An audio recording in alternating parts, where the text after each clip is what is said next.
Now you have options on this one. We're going to be hitting some hip extension liftoffs.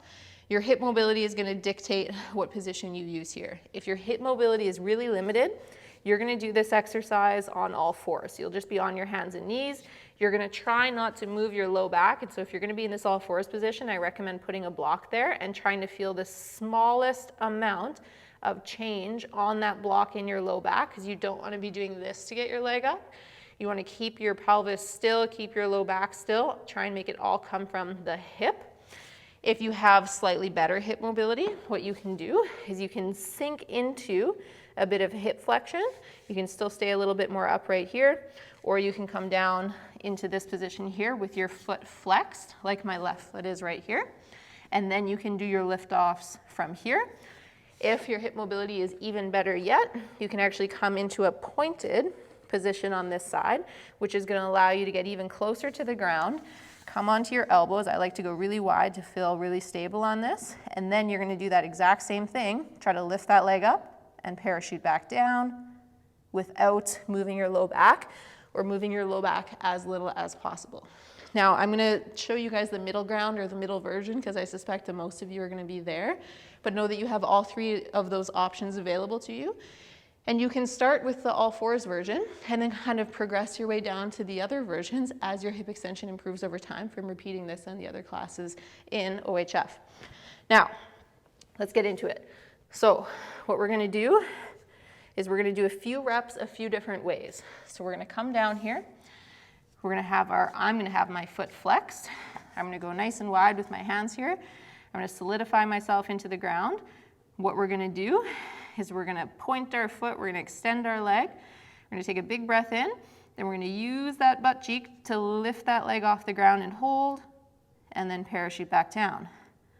Lift off, hold, parachute down. Off for 3, slowly lower. 4, slowly lower. 5, parachute down. Now drop your knee to the floor. Bend your knee. Okay, so now your knee is flexed, your foot's kind of up towards the ceiling. Big breath in, exact same exercise. Lift off, parachute down. Off for 2, slowly lower. 3, slowly lower. 4, slowly lower. 5, slowly lower. Whew, good job. Now, here's what we're going to do. We're going to use the exact same position we just did those last 5 reps in. And what I want you to imagine is that there's a Sharpie coming right out of your kneecap, okay? I want you to draw the smoothest, most perfect little circle with your kneecap, okay? So if I had a camera behind you and I put a laser pointer on your kneecap and I traced your knee, or I followed your knee, I would want to see the perfect, or the most perfect little tennis ball size circle. I don't want big circles. I don't want golf ball size. I want decent size, kind of again, tennis ball, lacrosse ball size circles. We're going to make 3 in one direction.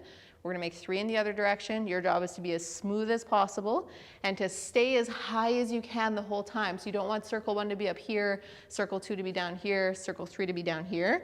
You're going to try and stay up here for all 3 circles in one direction, and then all 3 circles in the other direction. All right, so we're going to come back down to that same position. Good news is, again, you're doing this with a bent knee today. So we're going to have that knee bent. We're going to come back down into our stabilized position. We're going to take that big breath in, and then what we're going to do is we're going to lift that knee up again, and now nice, small, little circles, trying to make all of that come from your hip, not from your low back, okay? Now I'm going to throw it in reverse. I'm going to go back the other way, make the peak of those circles as high as you can. Stay here with me. I've got 1 more here. Good circle. I'm going to do even a half on this last part, so 3.5. Very good.